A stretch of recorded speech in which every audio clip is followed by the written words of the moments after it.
Right breaking news చూస్తున్నారు. India Pakistan మధ్య tension వాతావరణం కనిపిస్తున్న నేపథ్యంలో బార్డర్ దగ్గర భారత బలగాలను ప్రభుత్వం భారీగా మోహరించింది. అదేవిధంగా యుద్ధ విమానాలను, యుద్ధ ట్యాంకర్లను కూడా బార్డర్ దగ్గర మోహరించింది. అయితే మరోవైపు పాకిస్తాన్లో మాత్రం అంతర్గత యుద్ధం నడుస్తోంది. ప్రతిపక్షాలతో పాటు పాకిస్తాన్ ఆర్మీ కూడా ప్రభుత్వానికి మద్దతు ప్రకటించడం లేదు. మరోవైపేమో బలోచిస్తాన్ లిబరేషన్ ఆర్మీ కూడా పాకిస్తాన్ ఆర్మీ పైన దాడి చేస్తుంది. రీసెంట్ గా జరిగిన దాడుల్లో చాలా మందికి పైగా పాకిస్తానీ ఆర్మీకి సంబంధించిన సోల్జర్స్ చనిపోవడం జరిగింది.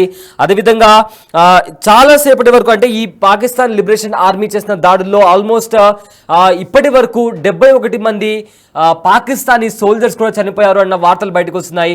ఇప్పటికే పాకిస్తానీ ప్రైమ్ మినిస్టర్ కూడా హాస్పిటల్లో చేరినట్టు తెలుస్తోంది. అదేవిధంగా పాకిస్తానీ ఆర్మీ చీఫ్ కూడా బంకర్లో తలదాచుకున్నారు అన్న వార్తలు బయటకు వస్తున్నాయి.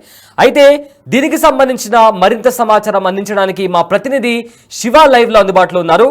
రైట్ శివ, ఇప్పటికే భారత్ ఇంకా పాకిస్తాన్లో టెన్షన్ వాతావరణం రోజు రోజుకు మరింత ఎక్కువ అవుతుంది. ఈ నేపథ్యంలో ఇండియా వార్కి రెడీగా ఉంది. మరోవైపు ఏమో పాకిస్తాన్లో అంతర్గత యుద్ధం నడుస్తుంది. ఈ మొత్తం ఇష్యూని ఎలా చూడొచ్చు అండ్ దీనికి సంబంధించి ఉన్న అప్డేట్స్ ఏంటి?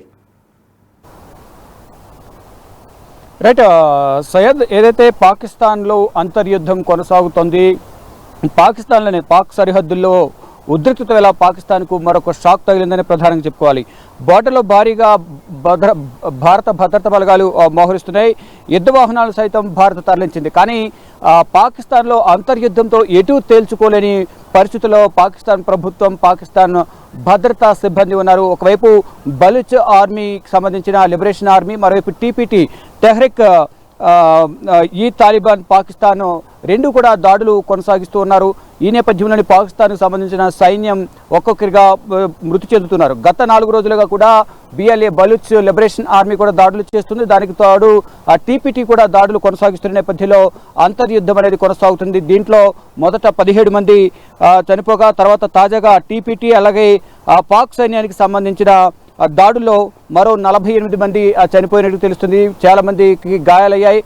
వారిలో కొంతమంది పరిస్థితి విషమంగా కూడా ఉన్నట్లు తెలుస్తోంది. అంటే గడిచిన 48 గంటలు మొత్తం 71 మంది సైనికులు మృతి చెందారనేది కూడా సమాచారం అయితే అందుతోంది. మొత్తంగా చూసుకుంటే పాకిస్తాన్కు సంబంధించి ఒకవైపు టీపీటీ, మరోవైపు బిఎల్ఏ ఇద్దరు కూడా దాడులు కొనసాగించడం, దానిలో పాకిస్తాన్కి సంబంధించిన సైన్యం అనేది ఎక్కువగా మృతి చెందుతూ ఉండడంతో దీనికి సంబంధించి ప్రధానంగా ఆందోళన వ్యక్తం చేస్తున్నారు. బలూచ్ లిబరేషన్ ఆర్మీ దాడుల్లో 10 మంది పాక్ సైనికులు చనిపోయారు.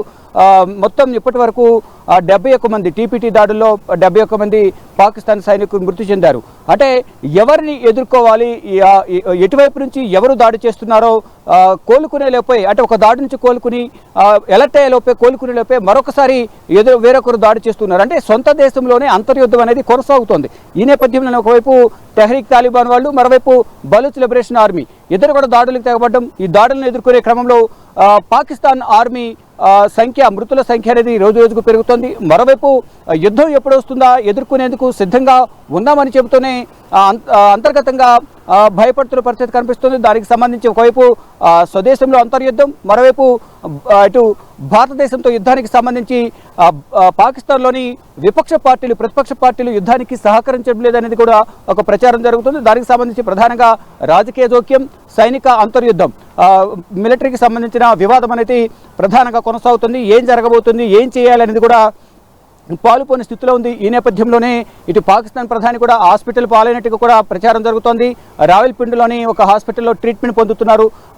కొంచెం ఒత్తిడికి లోనైన నేపథ్యంలోనే అస్వస్థకు గురయ్యారని కూడా తెలుస్తోంది. మరోవైపు ఆర్మీ చీఫ్ కూడా అందుబాటులో లేరు, ఆయన కూడా విదేశాలకు పారిపోయారు లేదా బంకర్లో ఉన్నారా అనే ప్రచారం కూడా కొనసాగుతుంది. ఈ నేపథ్యంలోనే అంతర్యుద్ధం జరగడం, ఇటు భారత్ను ఏ విధంగా ఎదుర్కోవాలనే దానిపై కూడా ఎవరు అధికారికంగా సమాచారం కానీ అధికారికంగా సమావేశాలు ఏర్పాటు చేసి తగిన సూచనలు సలహాలు ఇచ్చేవారు కూడా లేకపోవడం, కరువు అవడంతో ఇక్కడ ఏం చేయాలో పాలుపోని స్థితిలోనే ఇటు సైనికులు కూడా యుద్ధం చేయలేమనే భయంతో సైనికులు రాజీనామా చేస్తున్నారు. ఆర్మీ మేజర్లు కూడా రాజీనామా చేసి విదేశాలకు పరారవడం, కొంతమంది ఇంటికి పరిమితం అవుతున్న పరిస్థితి కనిపిస్తుంది. మొత్తంగా చూసుకుంటే ఏదైతే భారత్లోని పెహల్గామ్లోని బైసారన్ వ్యాలీలో ఉగ్రవాదులు కాల్పులు జరిగిన తర్వాత పాకిస్తాన్పై మరింత ఒత్తిడి పెరుగుతున్నట్లుగా కూడా కనిపిస్తుంది, ఒత్తిడికి గురవుతున్నట్టుగా కూడా ప్రధానంగా కనిపిస్తోంది. ఒకవైపు యుద్ధానికి మేము సిద్ధమే, మా దగ్గర న్యూక్లియర్ బాంబులు ఉన్నాయి, 130 అణుబాంబులు ఉన్నాయి, యుద్ధ ట్యాంకర్లు ఉన్నాయి, వాటన్నిటితో దాడి చేసి భారతదేశాన్ని నాశనం చేస్తామంటూ కూడా ఇక్కడ ఆర్మీ చీఫ్, అలాగే రక్షణ శాఖ మంత్రి, రైల్వే శాఖ మంత్రి అందరూ కూడా పాకిస్తాన్కి సంబంధించిన మంత్రులందరూ కూడా ఇష్టానుసారం మాట్లాడడం,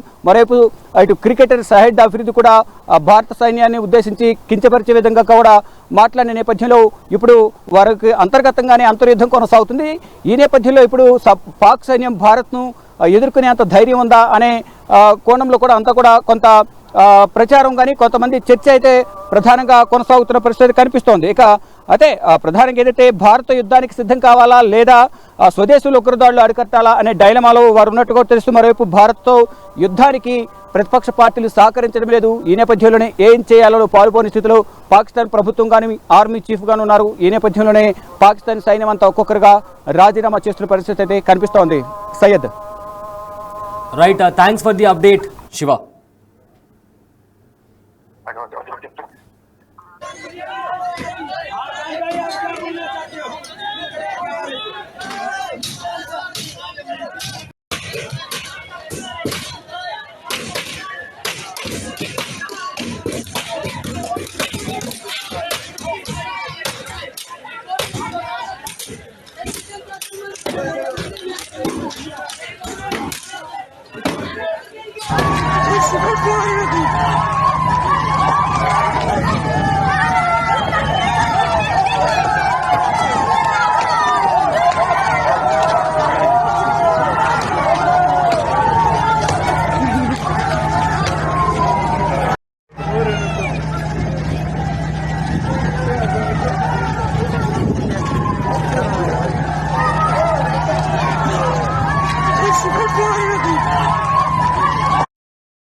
రైట్, ఇంటా బయట దాడులతో పాకిస్తాన్ సతమతమవుతుంది. అయితే పహల్గామ్ ఉగ్రదాడి తర్వాత పాకిస్తాన్పై యుద్ధం కత్తిలా వేలాడుతోంది.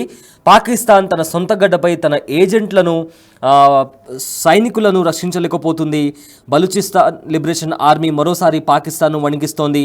పాకిస్తానీ నిఘా సంస్థ ఐఎస్ఐ ఏజెంట్ను కూడా ఫన్నీ ప్రాంతంలో మట్టుబెట్టింది. బలూచిస్తాన్ లిబరేషన్ ఆర్మీ ప్రకారం మరో మూడు ఆపరేషన్లలో బలు సైన్యం, పాకిస్తాన్ సైన్యం, ఇంకా పోలీసులు సైనిక ప్రాజెక్ట్ వాహనాలను లక్ష్యం చేసుకుని ప్రధాన జాతీయ రహదారిని కూడా మట్టుబెట్టామని కూడా ఇప్పటికే వాళ్ళు వార్నింగ్ ఇచ్చినటువంటి పరిస్థితి కనిపిస్తుంది. అయితే ఇదే నేపథ్యంలో ఇంటర్నల్గా కూడా ఇన్ఫ్లేషన్ కారణంగా, పావర్టీ కారణంగా కూడా అక్కడి ప్రజలు ప్రభుత్వ తీరుపైన ఆగ్రహం వ్యక్తం చేస్తున్నారు. అయితే ప్రతిపక్షాలు కూడా ప్రభుత్వానికి భారతదేశం పట్ల యుద్ధానికి సంబంధించిన క్వశ్చన్ రైజ్ అయినప్పుడు కూడా ప్రతిపక్షాలు కూడా పాకిస్తాన్ గవర్నమెంట్కి సపోర్ట్ ఇవ్వడం లేదు. ఇదే నేపథ్యంలో ఆర్మీకి సంబంధించి, యుద్ధానికి సంబంధించి ఎలా ముందుకు వెళ్ళాలి అనే క్వశ్చన్ రైజ్ అయినప్పుడు పాకిస్తాన్ ఆర్మీ కూడా మన దగ్గర అంత శక్తి సామర్థ్యాలు లేవు, ఈ నేపథ్యంలో మనము భారతదేశంతో యుద్ధానికి వెళ్ళలేము. అదేవిధంగా ఇంటర్నల్గా కూడా బలూచిస్తాన్ లిబరేషన్ ఆర్మీ లాంటి ఆర్గనైజేషన్స్ కూడా మన మీద దాడి చేస్తున్న నేపథ్యంలో మనం మన సైనికులను మన ఇంట్లోనే కోల్పోతున్నామని కూడా పాకిస్తాన్ ఆర్మీ వాళ్ళు చెప్పిన నేపథ్యంలో చాలామంది మేజర్స్, పాకిస్తాన్ ఆర్మీ మేజర్స్ కూడా రిజైన్ చేసి మరి ఇతర దేశాలకు వెళ్ళిపోతున్నటువంటి పరిస్థితి కనిపిస్తోంది. అయితే భారత్తో యుద్ధానికి సిద్ధం కావాలా లేదా అనే ఒక పెద్ద క్వశ్చన్ మార్క్ వాళ్ళ ముందరున్న నేపథ్యంలో మరోవైపు పాకిస్తాన్ అంటే ఇంట్లోనే వివిధ గ్రూపులు వాళ్ళు పాకిస్తాన్ ఆర్మీ పైన దాడి చేయడం, పాకిస్తాన్ గవర్నమెంట్కి సంబంధించిన ప్రాజెక్టులపైన దాడి చేయడం, అదేవిధంగా పాకిస్తాన్ ఆర్మీ కూడా ప్రభుత్వానికి సానుకూలంగా స్పందించకపోవడంతో పాటు ఏవైతే ప్రతిపక్షాలు ఉన్నాయో అవి కూడా గవర్నమెంట్కి అగెయిన్స్ట్గా మాట్లాడుతున్నాయి. దీంతో పాకిస్తాన్ ఇప్పుడు సమస్యలతో కొట్టుమిట్టాడుతోంది. అయితే ఎటు చూసినా పాకిస్తాన్ కళ్ళ ముందర సమస్యలే కనిపిస్తున్నాయి.